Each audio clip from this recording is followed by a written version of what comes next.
अस्सलाम वालेकुम नाज़रीन, वर्ड ऑफ सेबी आपकी खिदमत में हाजिर है। तो आज मैं एक नई डिश आपके सामने लेकर आई हूँ। ये आप देख सकते हैं, ये है कचनार। तो आज हम कचनार चिकन के साथ बनाएंगे।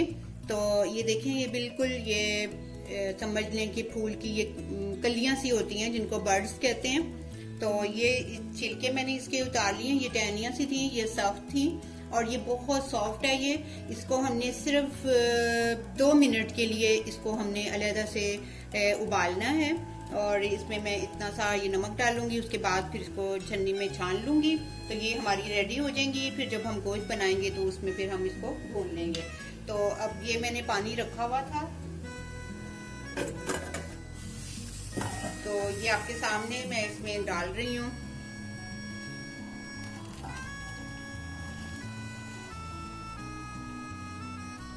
और ये नमक है तकरीबन 1 टीस्पून है, बल्कि उससे थोड़ा सा कम है। ये भी इसमें डाल रही हूँ, ठीक है। मैं दूसरे चूल्हे को भी जलाया हुआ है, उसके ऊपर भी आंच चल रही है। तो अब मैं ये दूसरे चूल्हे पे इसको रखती हूँ। ये जो इसकी टहनियां हैं, क्योंकि इसके कचनार के बहुत ज्यादा फवायद हैं और ये बहुत कम मिलती है और महंगी भी मिलती है। तो मैंने भी थोड़ी सी ली थी, आधा किलो ली थी, जिसमें से ये निकल गया है और बाकी जितनी है वो तकरीबन 1 पाव से थोड़ी सी ज्यादा होगी। तो मेरा ये इरादा है मैं इसको फ्रीज कर दूंगी। तो मैं किसी और दिन मैं इसका सूप आपको बनाना सिखाऊंगी ताकि हम इसकी जो ग़िज़ाइयत है उससे भरपूर फायदा उठा सकें। तो ये मैं अब साइड पे रखती हूँ जी। तो अब हम शुरू करते हैं मसाला बनाना।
नाज़रीन, हमारा कचनार चिकन वाला सालन जो है वो बिल्कुल तैयार हो गया है, आप लोग देख सकते हैं। और मेरी बेटी कह रही थी कि मैं वो शाम को खाएगी खाना, क्योंकि वो डाइटिंग कर रही है। तो मैंने और उसने थोड़ा सा चखा और मुझे कह रही थी अम्मी इतना मज़े का सालन बना है। तो मैं उसको यही कहती, मैंने जी थोड़ी रोटी खा लो, शाम को भी खा लेना बेशक, लेकिन थोड़ा सा खा लो, अभी जो फ्रेश की बात होती है वो शाम को नहीं ये टेस्ट आएगा। तो आप लोग भी बनाएं और इस सब्ज़ी से भरपूर फ़ायदा उठाएं। इसमें बहुत से फ़वाइद पाए जाते हैं। ये तो हमारे जो बुज़ुर्ग थे उनको पता है और वो शौक़ से बनाते थे। तो प्लीज़ आप लोग भी बनाएं। देखें साथ मैंने रोटी भी रखी है और मेरे ही तरीके से बनाएं, बहुत टेस्टी बनेगी। दही भी डालनी है और इसकी हमने इसको अलहदा से बॉईल किया था कचनार को, और इसकी डंडियाँ भी उतार दी थी। तो आप लोग भी बिल्कुल इस तरीके से बनाएं, मैं इसलिए आपको डिटेल में बता रही हूँ। तो दुआओं में याद रखें। आज के हालात के मुताबिक मैं फिर यही कहूँगी कि हमें दुआएं ही बचा सकती हैं।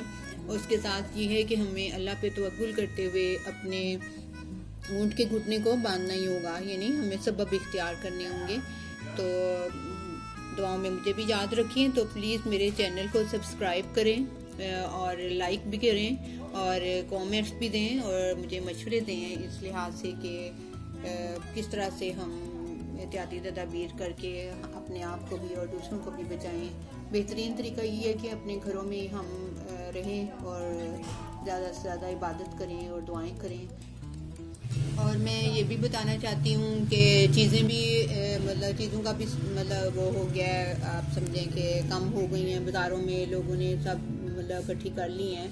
तो मैं ये सबको मशवरा दूंगी कि आप लोग सब्ज़ी के छिलके हैं उसको भी ज़ाया ना करें। जिस तरह मैंने इसकी टहनियाँ निकली हैं, मैं आपको बता रही थी कि मैं उसका सूप बनाऊंगी।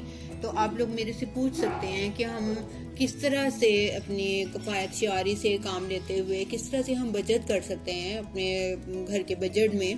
तो क्योंकि अब सबको ही डबल चीज़ें खरीदनी पड़ रही हैं। एक तो ये कोरोना वायरस की वजह से, दूसरे ये कि रमज़ान भी आ रहा है। अल्लाह ताला हमारे लिए बहुत बाबरकत करे और हमें ज़्यादा से ज़्यादा इबादत करने की तौफीक दे। तो प्लीज़ आप मेरे से ज़रूर पूछें कि आप क्या करना चाहते हैं। आप कबाब बना के रखना चाहते हैं तो आप सब्ज़ी के कबाब भी बना सकते हैं। तो आप मेरे से मशवरे ले सकते हैं, मैं आपको इंशाल्लाह बताती रहूँगी। तो मुझे इजाज़त दें। अस्सलामु अलैकुम वरहमतुल्लाहि वबरकातुहू।